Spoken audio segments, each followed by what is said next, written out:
الحمد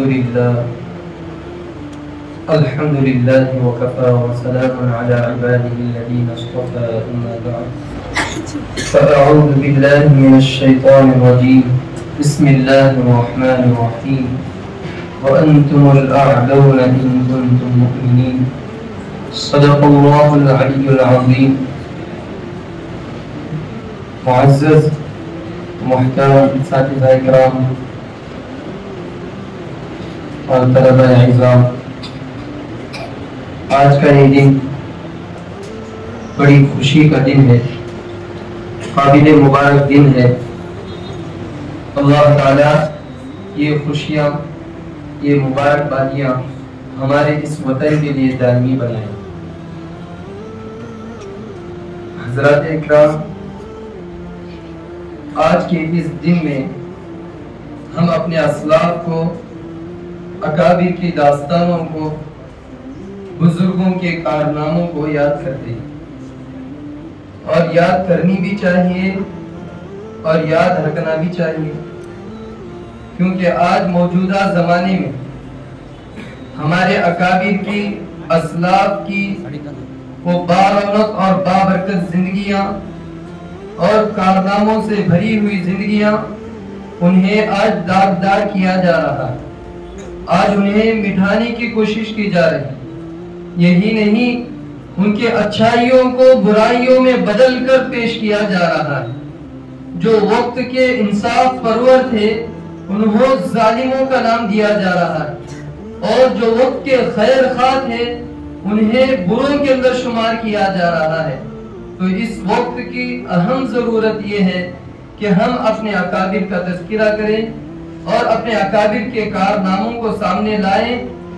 ہمیں اور ہمارے نسلوں کو وہ کارنامی یاد رکھ کر ہمیں بھی اس طرح کے حوصلے اور اس طرح کے عزائم اور اس طرح کے کارناموں کے ارادے اور اس طرح کے اسلاف کی زندگیاں گزارنے کی ہمیں بھی ارادے اور فکر کرنی چاہیے۔ تو اسی بات کے مد نظر ایک مومن کامل، شہسواران میدان، شہسواروں میں سے شہسوار حضرت ٹیپو سلطان رحمت اللہ علیہ کی سیرت سے متعلق میں آپ حضرات کے سامنے مختصراً پیش کروں گا۔ امید ہے کہ آپ بغور سماعت فرمائیں گے اور حضرت کی زندگی سے ایک سبق لے کر اس یوم جمہوریہ سے ہم اٹھیں گے۔ تو بزرگوں اور دوستوں اور معزز طلبہ اعزام، حضرت ٹیپو سلطان رحمت اللہ علیہ کا نام، ان کی جائے پیدائش کس سن میں ہوئی، حضرت کے کارنامے اور حضرت کے قربانیاں، اسی طرح سے حضرت سے پیش آنے والے جو ہماری زندگی کا سبب بننے والی چیزیں ہیں، انہی کو سامنے رکھتے ہوئے میں اپنی بات پوری کرنے کی کوشش کروں گا۔ تو حضرت ٹیپو سلطان رحمت اللہ علیہ کا نام، دراصل مورخین نے لکھا ہے کہ حضرت کا نام صرف ٹیپو ہے۔ ایک مورخ لکھتے ہیں کہ حضرت کا نام ٹیپو سلطان کے ساتھ ہے، اور وجہ لکھی ہے کہ ٹیپو نام رکھنے کی ان کے والد صاحب حیدر علی اس وقت حکومت کے سپاہیوں میں سے ایک سپاہی تھے۔ اس کے بعد انہوں نے ایک نکاح کیا، ان سے کچھ اولاد نہیں ہوئی، دوسرا نکاح کیا جس سے ٹیپو سلطان رحمت اللہ علیہ کی ولادت ہوئی۔ حضرت کی ولادت سن 1163 میں ہوئی ہجری، اور عیسوی کے حساب سے 1750 عیسوی 10 نومبر کو حضرت ٹیپو سلطان رحمت اللہ علیہ کی پیدائش ہوئی۔ اس کے بعد جیسا جیسا حضرت کا بچپن آگے بڑھتا گیا، ویسا حیدر علی کو فکر ہوئی کہ میرا بیٹا بارونق بنے اور اس کی زندگی ایک سبق آموز ہو۔ اسی لیے انہوں نے ہر طرح کی فکر کرنا شروع کی۔ 5 یا 6 برس کی عمر جب حضرت ٹیپو سلطان رحمت اللہ علیہ کی ہوئی تو ان کے والد حیدر علی نے ان کی تعلیم و تربیت کا نظام بنانا شروع کیا۔ اس وقت کے بڑے بڑے اساتذہ، بڑے بڑے علم والے جن میں ایک نام آتا ہے نصیر الدین، اور ایک نام آتا ہے حسین علی، اور ایک نام آتا ہے محمد علی، مولوی محمد، ان تمام اساتذہ کو جوڑ کر حیدر علی نے ٹیپو سلطان رحمت اللہ علیہ کے تعلیم کا نظام بنایا، اور اس وقت اردو، عربی، فارسی، کنڑا، اسی طرح سے دیگر مادری زبانیں سیکھنے کا نظام بنایا۔ اتنا ہی نہیں بلکہ انگریزی اور فرانسی زبان بھی سیکھنے کے لیے نظام بنایا تاکہ میرا بیٹا پوری طرح دنیا کی چلن والی زبانوں سے آشنا رہے۔ کچھ مدت گزری، جب ٹیپو سلطان رحمت اللہ علیہ کی عمر 10-12 سال کی ہونے لگی تو حیدر علی اپنے بیٹے بہادر اور شیر جیسے جگر رکھنے والے سلطان رحمت اللہ، ٹیپو سلطان رحمت اللہ علیہ کو اپنے ساتھ جنگوں میں شریک کرنا شروع کر دیا۔ حضرت ٹیپو سلطان رحمت اللہ علیہ کی عمر 13 سال کی تھی، انگریزوں کا مقابلہ تھا۔ حضرت ٹیپو سلطان رحمت اللہ علیہ نے اپنی بہادری، ذہانت و ذکاوت کے ذریعے اپنے باپ کے شانہ بشانہ کھڑے ہوتے ہوئے ایسا ساتھ دیا جو جنگ شکست میں بدلنے والے تھی وہی جنگ فتح کا کامزن بنی، وہی فتح میں تبدیل ہوئی۔ صرف 13 سال کی عمر۔ پھر جب ٹیپو سلطان رحمت اللہ علیہ کی عمر 18 سال کی ہوئی تو ایک ہی 7,000 کے لشکر کے ساتھ انگریز کا مقابل بنے، اور ایسا مقابلہ کیا کہ آنے والا انگریز دنگ رہ کر ممبئی کی طرف ساحلی کناروں سے آگے بڑھتے ہوئے ممبئی کی طرف روانہ اور بھاگ گئے۔ صرف 17 سال کی عمر میں محمد بن قاسم کی طرح ٹیپو سلطان رحمت اللہ علیہ نے انگریزوں پر حملہ کیا اور انہیں بھاگنے پر مجبور کیا۔ نوجوانان اسلام، یہ بھی ایک نوجوان تھا، یہ بھی اسلام کا ایک فرد تھا جو کامل اسلام رکھنے والا، کامل ایمان والا تھا۔ وَأَنْتُمُ الْأَعْلَوْنَ إِن كُنْتُم مُؤْمِنِينَ کا مصداق تھا۔ قرآن ہمیں کہہ رہا ہے کہ اگر تم سر بلندی چاہتے ہو، اگر تم کچھ مرتبہ چاہتے ہو، اگر تمہیں عہدہ چاہیے، اگر تمہیں کچھ مرتبہ چاہیے تو تمہارے مرتبے، تمہارے عہدے، تمہاری ترقیاں دنیا سے نہیں ہوگی بلکہ ایمان سے ہوگی۔ اگر تم ایمان کے ساتھ جڑو گے، جھٹو گے، ایمان کے ساتھ لازم پکڑو گے تو اللہ تمہیں دنیا اور آخرت میں سربلندی دے گا، اسی طرح ٹیپو سلطان رحمت اللہ علیہ کو جس طرح دیا۔ تو یہ نوجوان اسلام ٹیپو سلطان رحمت اللہ علیہ کی سیرت آگے بڑھے تو موجودہ زمانے میں دیکھا جاتا ہے کہ ٹیپو سلطان رحمت اللہ علیہ کو ظالم کے نام سے دیکھا جا رہا ہے، ظالم کے اعتبار سے سیرت بیان کی جا رہی ہے، ظالموں کی فہرست میں شمار کیا جا رہا ہے، حالانکہ آپ کا عدل پھیلا ہوا تھا، آپ انصاف پرور تھے، منصف بادشاہوں میں تھے، عدل تھا، تقوی تھا، رعب تھا، دبدبا تھا، بہادری تھی، ہر طرح کی وہ تمام چیزیں موجود تھی جو سلطنت کے لیے ضروری تھی۔ حیدر علی نے حضرت ٹیپو سلطان رحمت اللہ علیہ کی ذہانت پر اکتفا نہیں کیا، ذکاوت پر اکتفا نہیں کیا، چالاکی پر اکتفا نہیں کیا، بلکہ سلطنت چلانے کے لیے جتنی چیزوں کی ضرورت پڑ سکتی تھی وہ تمام تعلیمی اعتبار سے، تربیتی اعتبار سے تمام چیزیں حضرت ٹیپو سلطان رحمت اللہ علیہ کو دی تاکہ کوئی غدار ان کے اندر شامل ہو کر وہ غداری اور اپنی غداری کے ساتھ ٹیپو سلطان رحمت اللہ علیہ کو دھوکہ نہ دے۔ حضرت ٹیپو سلطان رحمت اللہ علیہ کو اپنی مکاریوں میں پھنسا کر ٹیپو سلطان رحمت اللہ علیہ کو پریشان نہ کرے، اس طرح تیار کیا۔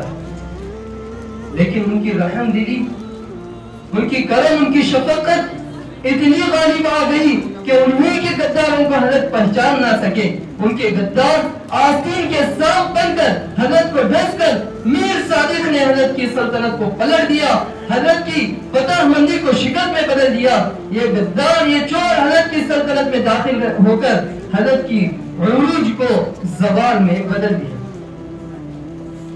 حضرت ٹیپو سلطان رحمت اللہ علیہ وہ اکیلے بادشاہ تھے جن کی بادشاہت میں کسی طرح کا ظلم نہیں تھا، کسی طرح کی ناانصافی نہیں تھی، مردوں، عورتوں، بچوں، بلکہ ہر طرح کے شعبوں کے اندر اپنے حساب سے تعلیم و تربیت کا نظام بنانے والے، یونیورسٹی کا نظام بنانے والے، کارخانے بنا کر لوگوں کو، عوام کو مزدوری کرا کر ان کی زندگیاں آباد کرنے والے اور ان کی زندگیوں میں سادگی لانے کے لیے، طرح طرح کی ترقیاں لانے کے لیے فکر مند یہ واحد بادشاہ ہے۔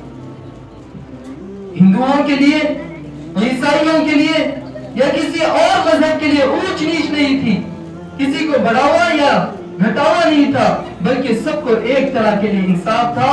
اگر ہندو غلط کرتا تو اس حساب سے انہیں سزا ہوتی، مسلمان غلط کرتا سب کے لیے ایک طرح کی سزا تھی، بھید بھاؤ اونچ نیچ نہیں۔ لیکن ٹیپو سلطان رحمۃ اللہ علیہ کی زندگی کو داغدار کیا جا رہا ہے کہ وہ بھید بھاؤ کرتے تھے، غیروں پر ظلم کیا اور بیش بہا لوگوں کو بیش بہا خون بہایا، ناانصافی کی۔ یہ طرح طرح کے الزامات صرف الزامات ہیں، ان کا کوئی حقیقت سے تعلق نہیں۔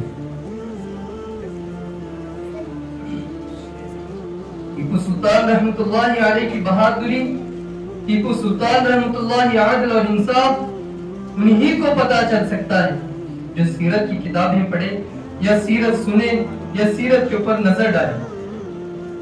اور ان کی سلطنت ایک ایسی عام سلطنت تھی جو سب لوگوں کے لیے ہر طرح کے نظام میں مدد شامل تھی، اور سلطنت کی خوشحالی اس طرح تھی کہ سلطان شہید رحمۃ اللہ علیہ کو مسلسل جنگوں میں مصروف رہنے کے باوجود اپنی رعایا کی خوشحالی اور سلطنت کی ترقی کی بہت زیادہ فکر تھی۔ اس کے عہد حکومت میں سلطنت خدا داد نے صنعت و حرفت، زراعت و تجارت کے میدان میں جس قدر ترقی اور پوری مملکت کی رعایا اور معاشی اعتبار سے جس قدر خوشحال رہی، اس پر سلطنت کی تعریف و توصیف اس کے دشمن بھی کرتے تھے۔ ایک انگریز مورخ نے کہا کہ اس کی سلطنت خوشحالی کا نقشہ یوں کھینچتا ہے کہ اگر آپ ایک نئے ملک میں داخل ہوں اور وہاں دیکھیں کہ شہر آباد ہے، زراعت عروج پر ہے، صنعت و حرفت ترقی کر رہی ہے، تجارت کو فروغ مل رہا ہے اور ہر کام سے رعایا کی خوشحالی ہونے کا اندازہ ہو رہا ہے، تو سمجھ لیں کہ حکومت عوام کی منشا کے مطابق ہے۔ بالکل یہی ٹیپو رحمۃ اللہ علیہ کی حکومت کا بھی نقشہ ہے۔ حاضرین اکرام، ٹیپو سلطان رحمۃ اللہ علیہ کے کارنامے تاریخ سے بھرے پڑے ہیں، تاریخ کی کتابوں میں بھرے پڑے ہیں۔ ٹیپو سلطان رحمۃ اللہ علیہ کی صلاحیتوں کو دشمن بھی اعتراف کرتے تھے۔ کہتے کہ ایک انگریز مورخ کہتا ہے، ٹیپو نے اپنی ریاست کے معاشی وسائل کو جس طرح منظم کیا، آس پاس کی سلطنتوں میں اس کی مثال نہیں ملتی۔ آج کی حکومتیں، پہلے کی حکومتیں یا حکومت جو بھی ہو، حکومت کی تعریف کوئی دشمن کرے تو کہا جائے گا کہ حکومت قابل تعریف ہے، کوئی اپنا کہہ رہا ہے تو اسے کہا جائے گا کہ چاپلوسی ہے۔ معزز دوستو، ٹیپو سلطان رحمۃ اللہ علیہ کی حکومت اور ان کی سیرت کے متعلق خود دشمنوں کی زبانی سنیے کہ دشمن آپ کی کیسے تعریف کرتا ہے کہ ٹیپو کا زوال انگریزوں کی تاریخ کا سب سے بڑا اور شاندار کارنامہ ہے۔ ایک انگریز مورخ کہتا ہے، دوسرا کہتا ہے وہ حقیقی معنوں میں خدا پرست تھا، وہ دو رخی پالیسی نہیں رکھتا تھا، اس سے بہت دور تھا، جھوٹ کے وہ قریب بھی نہ جاتا۔ ایک اور مورخ لکھتا ہے، ایک مشرقی حکمران ہوتے ہوئے ٹیپو سلطان وہ علم کا خزانہ تھا۔ ایک اور انگریز مورخ لکھتا ہے کہ اگر ٹیپو کو اسی طرح چھوڑ دیا جاتا تو ہمیں ہندوستان کو ہمیشہ کے لیے خیر آباد کہنا پڑتا۔ ایک اور انگریز لکھتا ہے، ٹیپو ایک بادشاہ کے ساتھ ساتھ ایک بڑا تاجر بھی تھا۔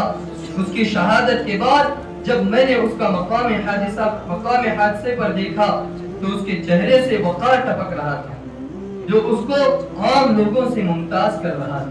یہ دشمن کے اقوال ہیں، دشمن کی زبانی ہے جو حضرت ٹیپو سلطان رحمۃ اللہ علیہ کی مدح سرائی کر رہے ہیں، حضرت ٹیپو سلطان علیہ الرحمہ کی تعریف بیان کر رہے ہیں۔ کہتے ہیں کہ ٹیپو کی موت کے بعد کسی بھی حکمران کو ہمارے خلاف کچھ کرنے کی ہمت نہیں ہوگی۔ ٹیپو کے بعد کوئی طاقت ایسی نہیں ہے جو انگریزوں کے خلاف لڑ سکے۔ ٹیپو کے بعد کسی کے اندر جرأت نہیں ہے جو انگریزوں کا مقابلہ کر سکے۔ ٹیپو کے بعد کسی کے ایسے حکمت عملی نہیں ہو سکتی جو حکمت عملی انگریزوں کو ختم کر سکتی۔ حاضرین اکرام، ٹیپو سلطان رحمۃ اللہ علیہ ہر طرح کا سلوک کرتے، حسن سلوک کے ساتھ، کسی کے ساتھ بد سلوکی نہیں کرتے، مندروں کے ساتھ تعاون کا معاملہ تھا، مساجد کے ساتھ تعاون کا معاملہ تھا، کسی کے ساتھ بھید بھاؤ نہیں تھا۔ اسی لیے ابھی بہت ساری باتیں ٹیپو سلطان رحمۃ اللہ علیہ کے ساتھ ہیں۔ اللہ تعالیٰ ہمیں ان کی سیرت سمجھنے اور اس طرح کی جرأت مندی نصیب فرمائے اور ہمیں بھی حضرات اکابر کی طرح زندگی اپنانے کی توفیق عطا فرمائے۔ وآخر دعوانا